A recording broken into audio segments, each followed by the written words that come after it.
Welcome to Hip Replacement, the conversation between generations X, Y, and Z. I'm your host, Ben Dietz. And I'm your host, Kyle Raymond Fitzpatrick. Every week we get together and talk with guests from Gen Z and beyond to try and understand just exactly what's going on in the current moment. Because we're talking about these generations.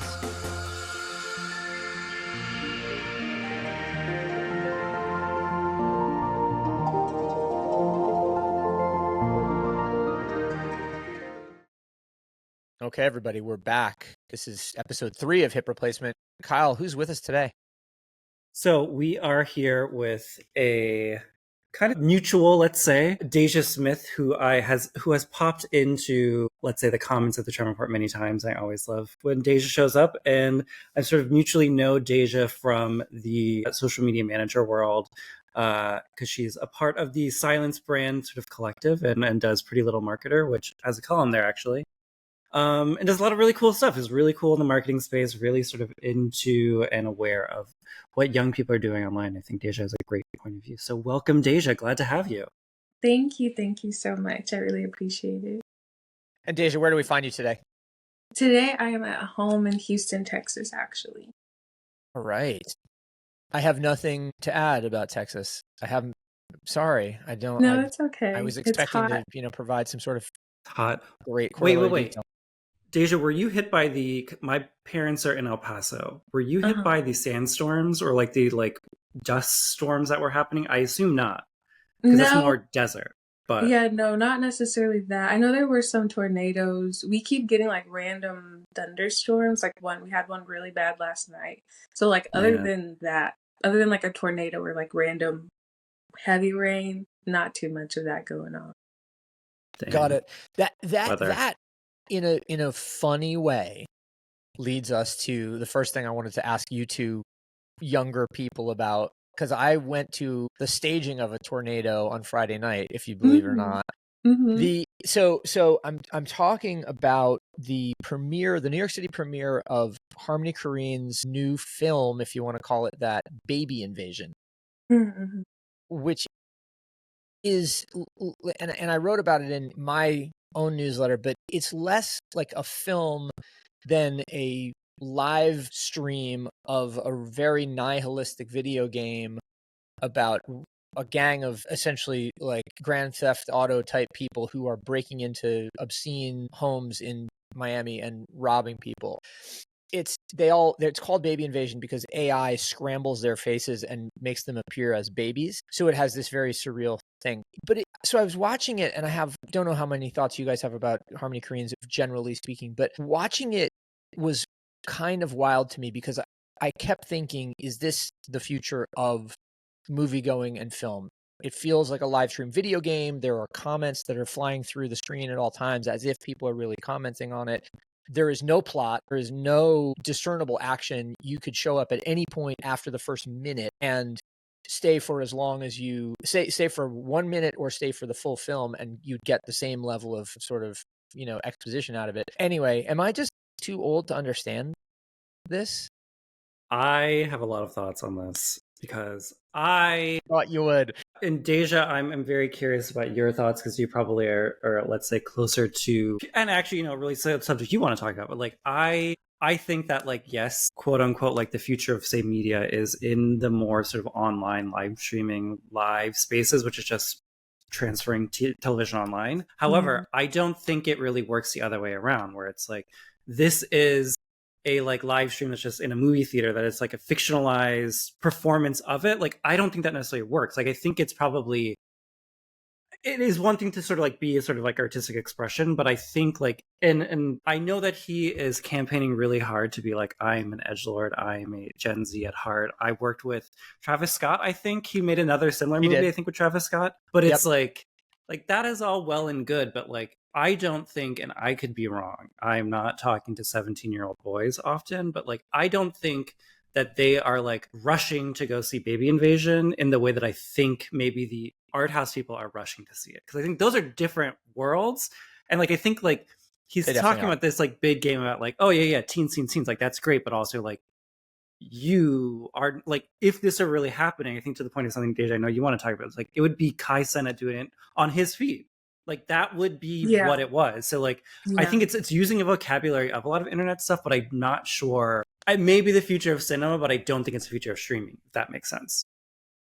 Yeah. Go ahead, Deja. What were you going to say? No, I was just gonna agree that I think that pipeline that you just described, how it makes complete sense. I feel like, yeah, I agree with you. No notes. Great No job. notes. Thank Well, you.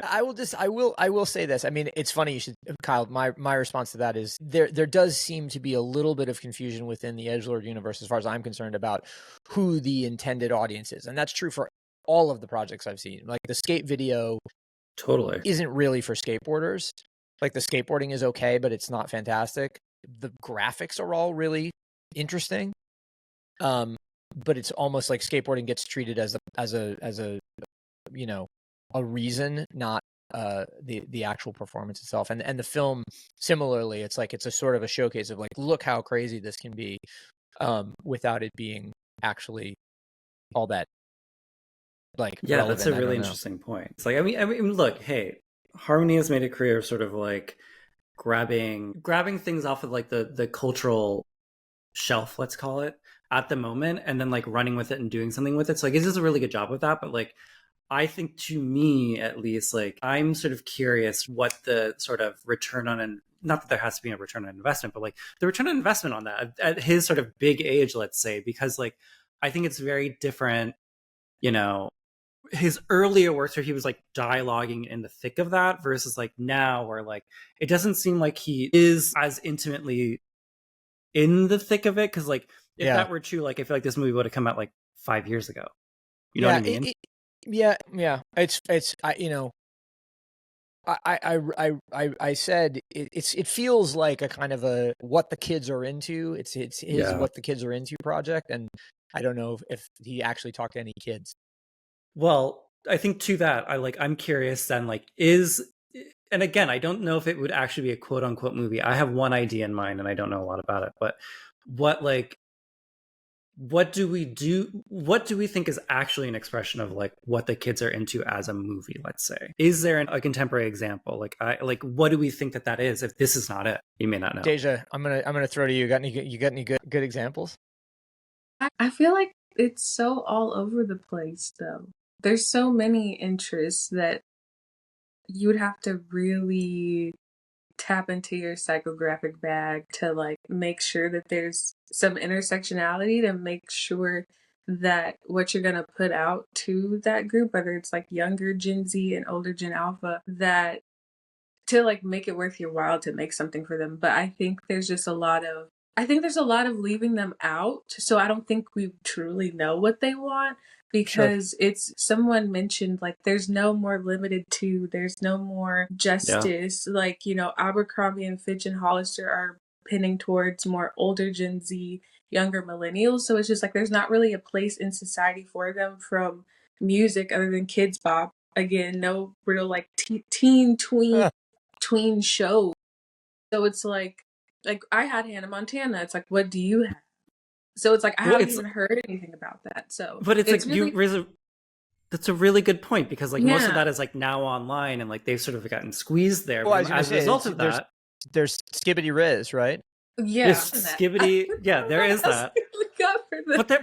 But I mean, to that, like the whole issue with all of this, not issue, but like what happens then is, and I haven't watched the show Adolescence, but it sort of is talking about this, is that like a lot of kids are watching things that aren't for them. And like that, I think, is, to your point, Deja, like the blurriness of all of these spaces and information then means that like kids, you know, they're not growing up too fast. They're growing up at their level, but with information that like they don't have any context or explanation of. Like no one is guiding them through it, and so they're just, you know, repeating really awful shit and doing really awful shit and not realizing the gravity of it.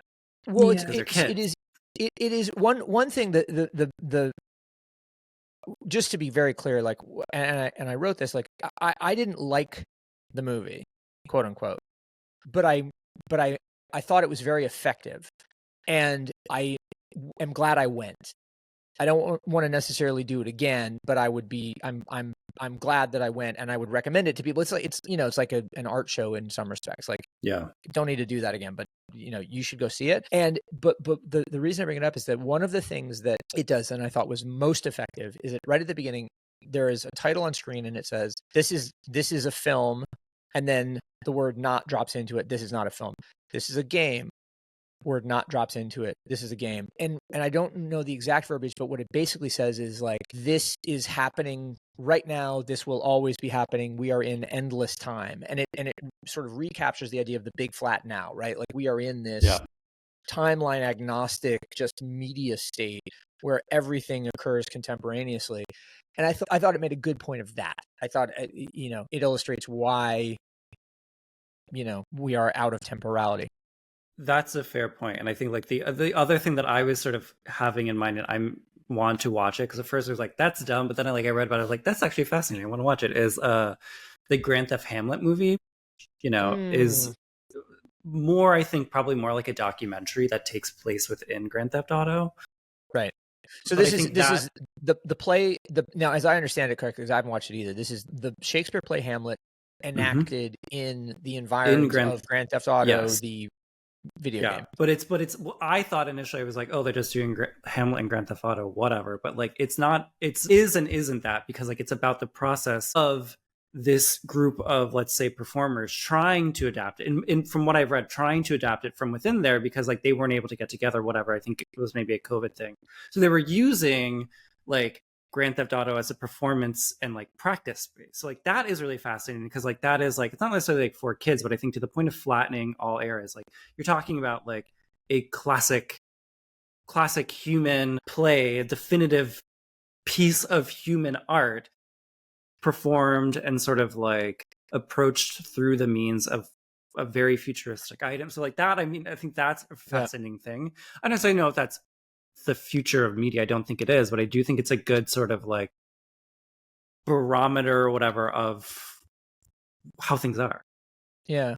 Dejaih, I wanted to ask you a question about the second item that I need translation on from you younger folks. And that is this New Yorker article about the battle for the bros. And you are as Kyle said at the beginning, a part of the social media manager community. And what that article starts to insert, and I heard Ezra Klein talking about this on Bill Maher on Friday, was the idea of parasocial media as the next iteration, or the current iteration really, of social media. We have moved beyond social media into parasocial media, which is why so many people were swayed by these kind of one-to-one relationships they have with their favorite podcasters or their favorite bloggers or newsletter writers or whatever the case is. What's your take on that? Do you feel that? Do you see it? Is that right? Is that wrong? Yeah, I do think so. I don't love it. I think so. No, yeah. So, like, I feel like, for example, when we think of like influencers, like when things were just getting started with Kim Kardashian, where it was like, you're my best friend, and like that was helpful, and like that's how she sold things. And like people are still trying to take that bestie approach, but now it's like, oh, your boyfriend said something weird. Why are you still with him? And then it like, starts causing weird rifts of like, oh, well, he's a weirdo, and he did this, and that girl that was with him last before her said this. And so it's like you're getting too deep into their information. It was like, no, you were just supposed to be my bestie to buy this thing, not analyze my relationship with my boyfriend. And I feel like the same way with like some of the podcast bros, I feel like it's kind of I think people forget that there is still room to take things with a grain of salt. Like, you don't have to take it as Bible. So I just think that moving forward, I hope that there's a separation where it's like, okay, this is still a real human being, and this isn't a movie that you're just watching and you're like, oh my God, I hate Regina George. Like, they have feelings.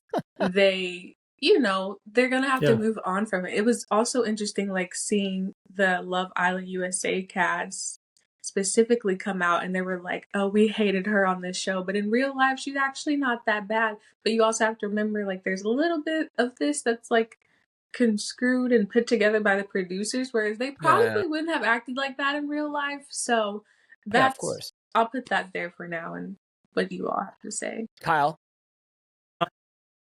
I think the entering of the parasocial media landscape idea is fascinating. And like, I think that is true in a lot of ways, but I think it's less, to me, I think it's less about the capital I influencer, capital C creator. And I think it's more about, and I know we already do this, but I think it's more about that being sort of a mode of operation that we sort of have with real people that we know. Like, I think a good example is like there are like people who I followed for years who are like, they're nobody. Like, they're nobody. They don't know me personally. I don't know them personally, but I followed them. And they're like, I will sort of have these sort of like somewhat strange thoughts of like, oh, I wonder what they were up to. I wonder what they did on this thing. And it's like, what is it? I don't know this person. And like, I know that happens sometimes with me. And like, I'm not anybody either.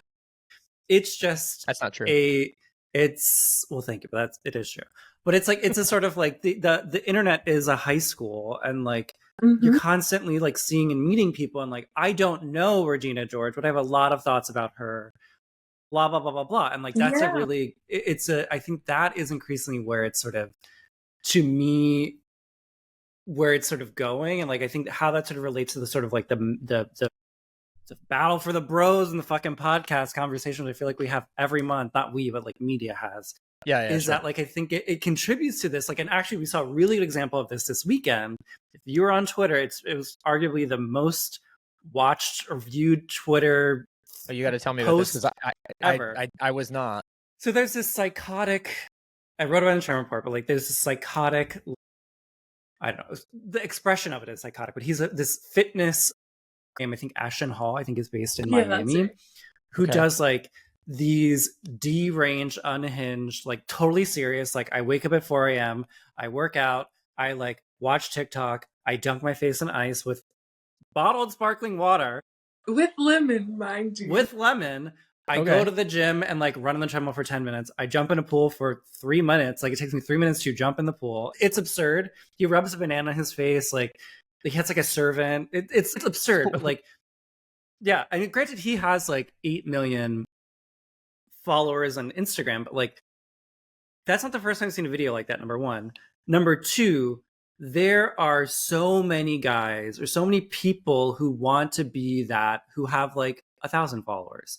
And like, this is like a new type of, or not a new type of person, he's existed for a while, but like these people now, like, all just exist everywhere, and like everybody's trying to be that way. So like, they're like, what type of people is he? I guess I don't understand though. I mean, he's like a fit-fluencer, or he's like technically he's like a fitness influencer, but like it's a weird, it's a very big Venn diagram. Well, right. Like, I mean, sounds fitness, like he's just crypto, a deranged person. Yes. Health. It's like RFK. It's like, it's all of these fucking like, any bad thing you can think about, like, say, quote unquote, men these days, it's that. Like, he's like on a call and just like makes these ridiculous business statements. And it's like, there's nothing happening here. Like, there's nothing happening behind your eyes. And like, and that's fine. Or not that it's fine, but like, he's not the problem. The problem is there are millions and millions of people who want to be him and who are aspiring to be like him, who aren't even looking at him as a reference. And like, that is sort of like, I think, is indicative of this sort of like parasocial reality where everybody is sort of like, they think they're peers like that. And like, that's fine. Sure. Like, they're putting the fucking phone outside of the elevator and getting in the elevator and like showing that they're going in. Like, that's not reality. Like, you have to walk out and get the fucking phone. Like, it's absurd. So like, it's less about the relationship. It's more about this sort of expression of how you're living. If that makes sense. Making the unrealistic realistic. And also, to the point of this conversation about parasocial relationships, I just wanted to say, like, we weren't supposed to know each other that closely either. 100%. Like, before a phone, I didn't know what somebody in North Africa was doing. But now I can. And I can know, but, you know, before I go to Morocco, where do I want to, you know, go see this? Sure. Okay, I want to do that. Are you going to Morocco? Huh? Are you going to Morocco? No, I'm not. I've been there before, but I was just saying, like, just for reference, like, we weren't supposed to know each other this deeply. And, you know, our day-to-day lives, again, when I'm jumping in the pool at 7 a.m. Totally. But it relates to like a larger, and again, this is a specific zone of, let's say, TikTok, where people are starting to respond to people like, this is my first impression of you. Mm-hmm. Like another one, there's another one where it's like, oh, I forgot, there's another response is very similar to that. Can I stop you a second? So you're saying that, okay, so Ashton makes the video, he rubs the banana on his face, and then Dejaih, I'm not saying you, obviously, but just as a little, stalking horse here, Dejaih then makes a video saying, Ashton, I don't know you, but my impression of you when you rub the banana on your face is that you're deranged. And then that becomes Dejaih's contribution to the dialogue. Is that okay? Okay. Basically. Yeah. So it's call and response, but it's call and response from response from people that have no interrelation to one another at all. Okay. Right. Fascinating. Which is the point, I guess. Yeah, I guess. I don't know. The thing that I find interesting about this is and to shift gears a little bit on this parasocial media thing, is that what seems to me is that the way that this system will continue to be made possible, i.e. the lifeblood of the internet, aka advertising, is that it's going to need to become much more one-to-one in terms of the medium and the message. And so what's going to happen is that buyers, and you guys from your, let's call it your work, may know this, but it's like buyers are going to be able to buy on pure impression volume less, but they're going to need to buy more on direct voice, connection, creativity, and they're going to buy smaller, which is necessarily going to make the smaller things more expensive, right? So there will be a flight to, let's call it, higher CPMs. For those who are not advertisers, that's the cost per million or cost per meal. In other words, the cost for reaching 1,000 users with a message. Where I was thinking about this the other day, and what I think is going to happen is that truly influential voices will be able to command huge CPMs and will do very well. And we're starting to see this already. Less influential voices, in other words, brain rot nonsense, people that aren't contributing, they will not be able to monetize. But the knock-on effect of that is that these premium voices will all become subscription based, and everything else that's subsidized by like the garbage of the internet will be free. And so we will end up with what the musician David Taylor called over the weekend the luxury of poverty, for most people not able to afford the premium voices, and therefore will have to make their own way in the world and will make their own fun going forward. So anyway, sorry, that was an unconstructed thought, but it feels to me like we're continue in bipolar directions here. Well, I think it feeds into the which I'm sure Dejaih, you have thoughts on this, is like the whole all the New York influencers are the same and they all look alike. Like it's very much that, and that makes sense, is that it's sort of, they're the ones who are all getting invited to XYZ thing because they're safe. They're fucking vanilla. Like, who gives a shit?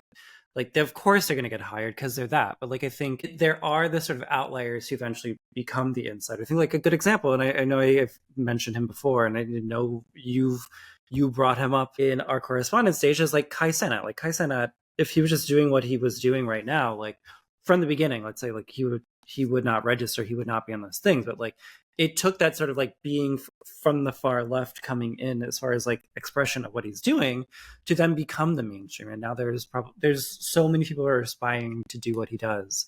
And that is because he was able to build something from the ground up and become palatable, or not even become palatable. I don't even think it's about being palatable. It's just having enough viewers where someone's willing to take a risk and pay you a lot of money to get views. Cause I don't even think he's really adjusted his shtick to be more business friendly, if that makes sense. Yeah, brand safe. Yeah, exactly. Yeah, exactly. I don't think so either. I think it's just purely he has a good program. Other people want to come on his show, and then there's always a pretty good chemistry. So yeah, and seeing with how State Farm had used him, I was so excited because I was like, yes, finally brands are starting to do this.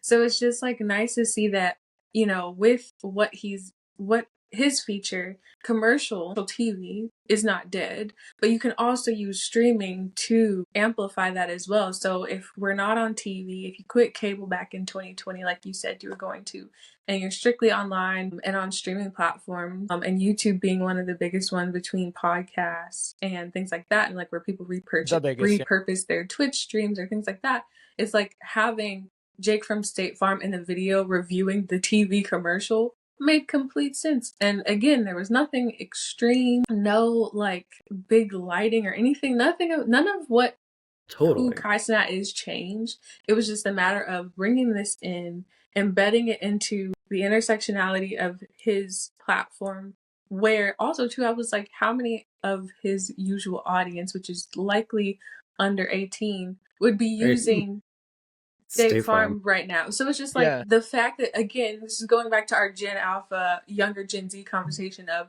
they're already getting into their heads as young as they are to kind of build up that what their brand heritage is. So once they get to the point where they want to be with State Farm, they're like, I trust them, or they're kind of building that backstory with the younger generations, and I think that's fantastic. I was unaware of this Kai Cenat State Farm integration, but it sounds, the way you just described it, like a really interesting analog to what Nike did with Kai Cenat, which was essentially rebuild his environment for the release of one of their shoes. And I don't know that it went particularly well. And I think you hit on something really important, which is that if you just integrate in and you become a part of his universe, then it makes more sense. Whereas if you try to rebuild his universe in your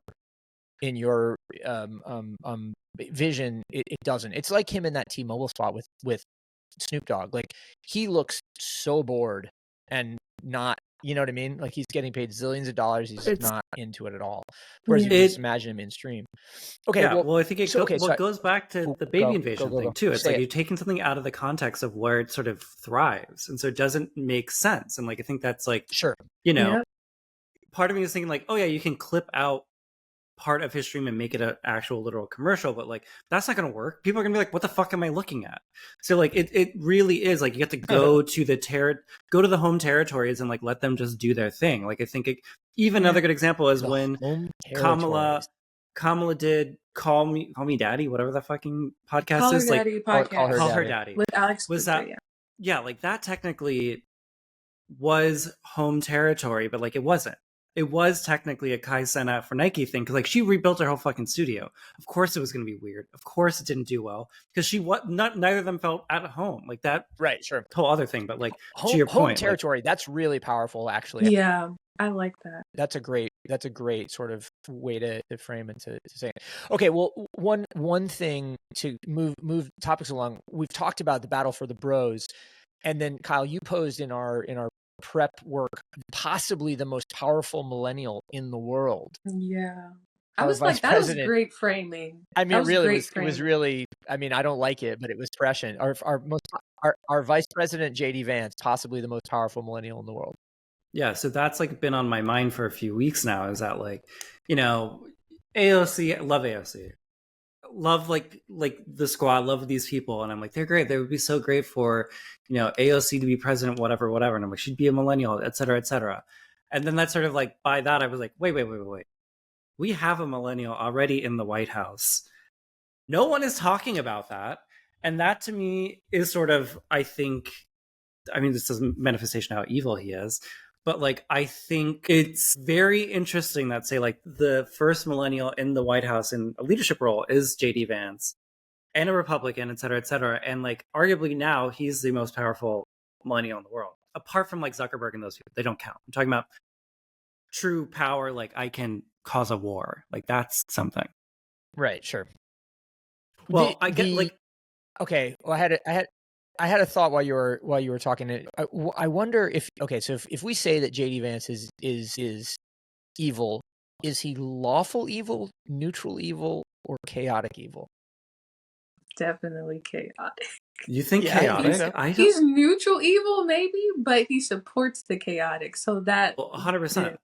That he's chaotic adjacent for sure. Yes, I think that is what is the millennial aspect of him, is that like, I do think he's fairly neutral, or even like classic, but like, I do think that he's sort of like is able to enable really bad things, but also call it out. Like the hypothetical, like if you've listened to the hypothetically leaked audio of JD Vance talking about and shitting on Elon Musk, that's a perfect example. He knows Elon Musk is bad. He knows Elon Musk goes against their vision, but he's also supporting it. And like, whether or not like, what's a means to an end?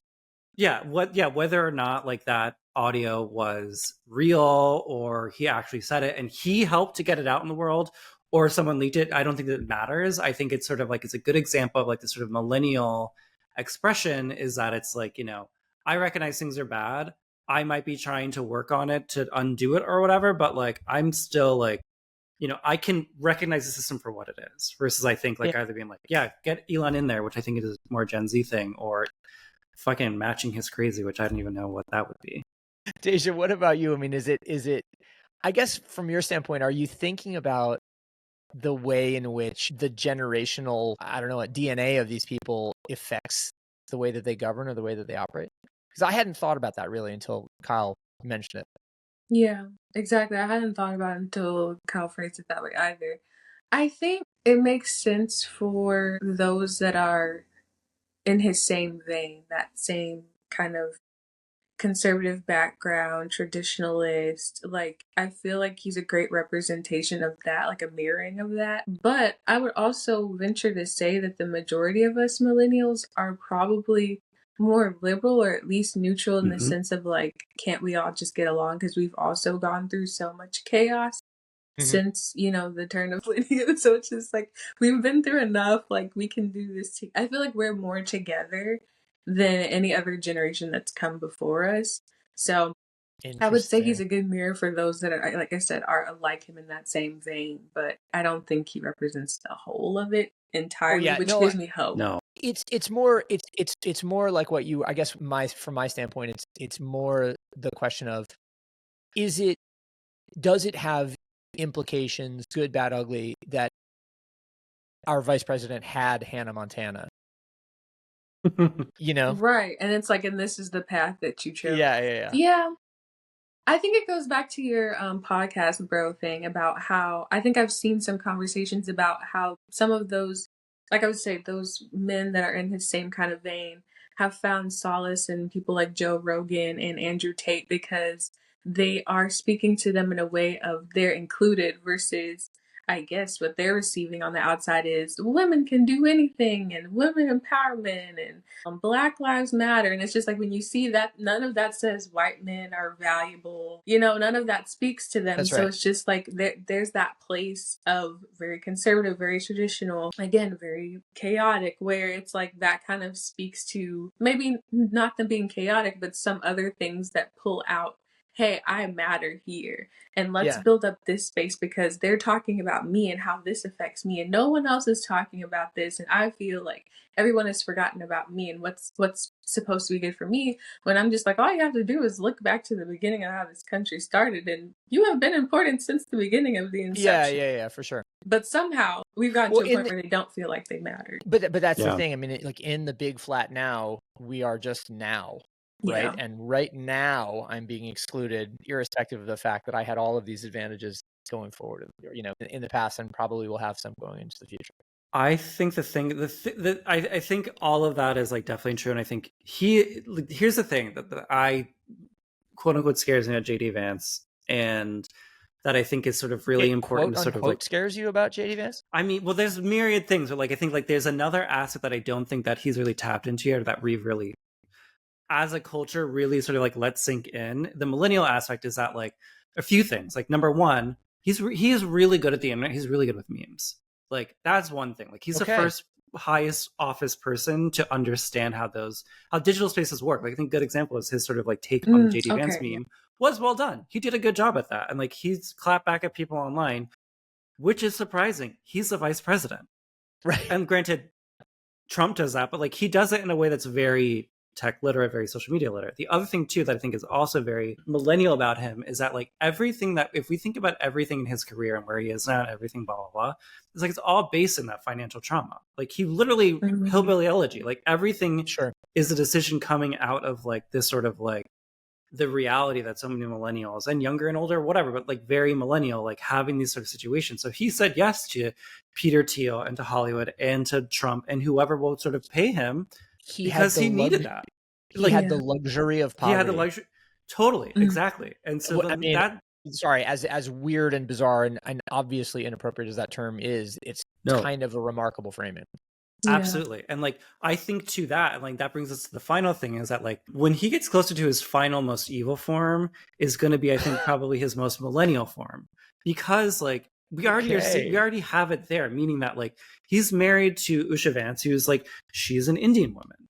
And like I know that like it's now is like she needs to stay in the kitchen, whatever the fuck he says, like these bad things about her publicly, which she and him know that's a performance. So like there's gonna be a point where he's probably gonna pivot.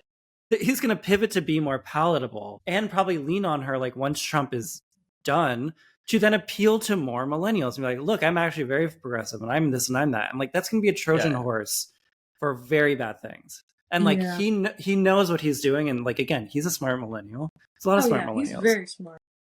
So like that's what scares me, is that like he knows how to play a lot of these spaces. So you don't think that, and I'm not even playing devil's advocate here, just asking a question. You don't think that he's being pure politician and that the pivot could go the other way, which is I am not all of the evil things that I purported to be.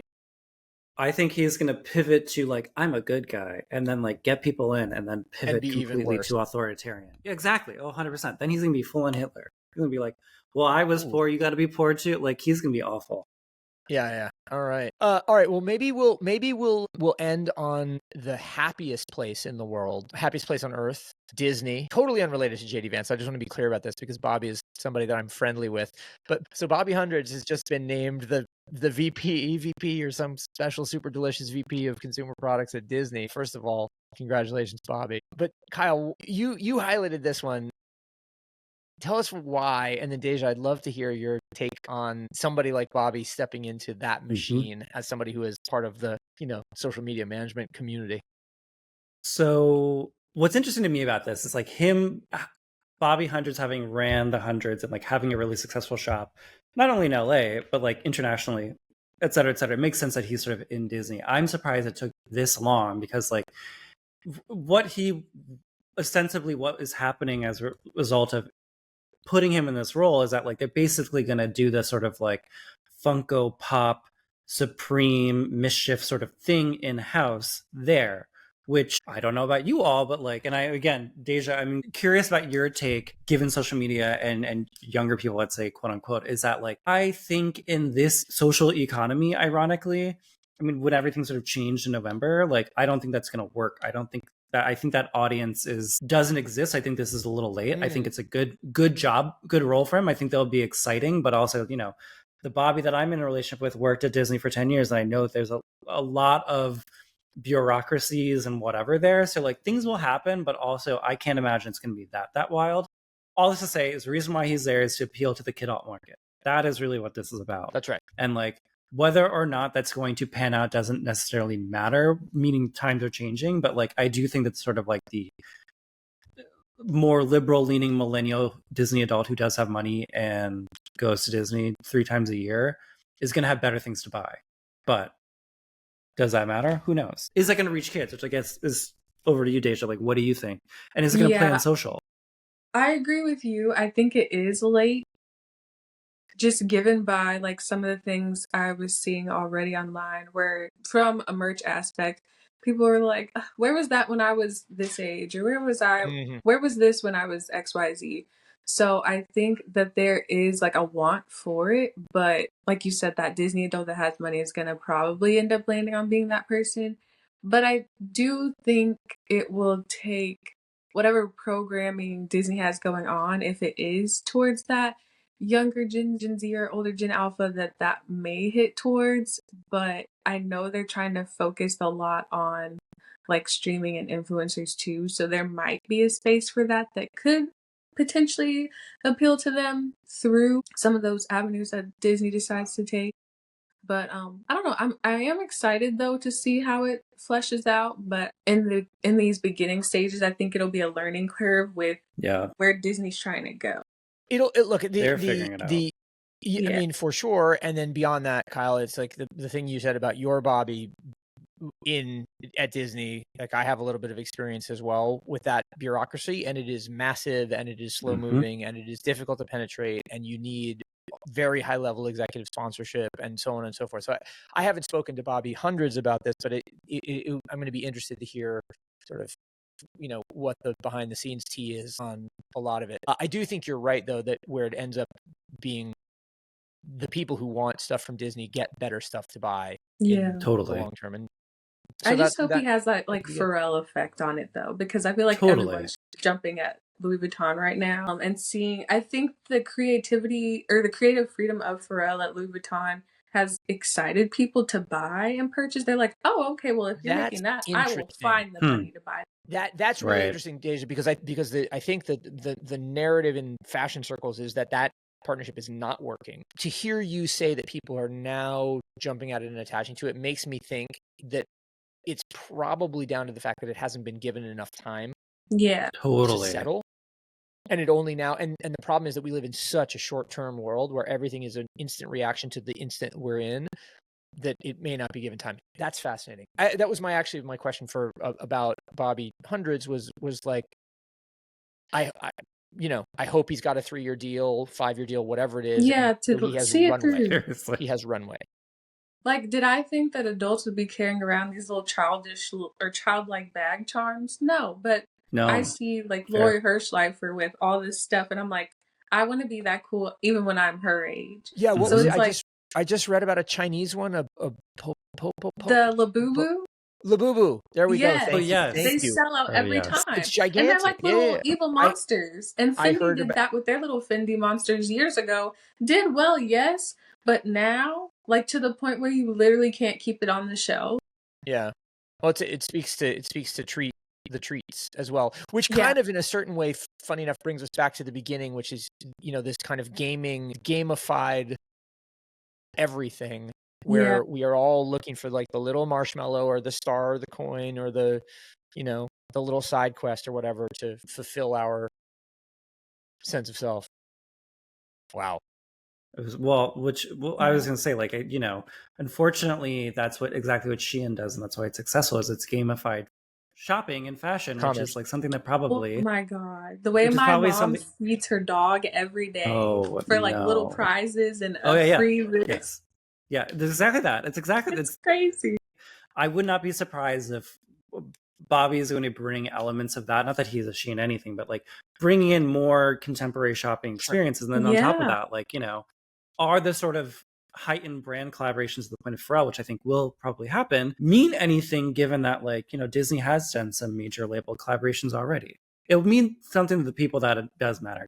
Like, again, that Disney dealt with a credit card, which is there a lot more now. I'm just looking for the Disney X Baby Invasion collab coming soon. Oh my God. Not going to happen. All right. Well, guys, we have reached the end of hip replacement number 3. Our guest has been Dejaih Smith. Dejaih, very quickly, where does everybody find you? Like, where do we get more Dejaih? I think the best places right now are definitely LinkedIn. So if you have my name from the pull here, I'm a sequence of social with the E on the end, on all platforms too.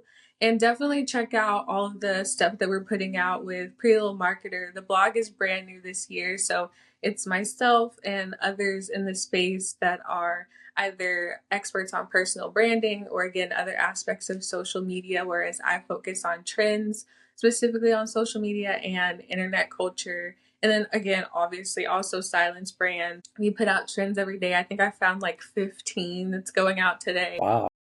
So that's fun always. And then we're trying to, like, incorporate other little things and brand strategy that people can really hold on to, again, think about, and then also shape like how you intake information or where you get your information from to kind of keep you sharp too. So definitely check us out on Silence Brand as well. So that's where I am. You can find me there.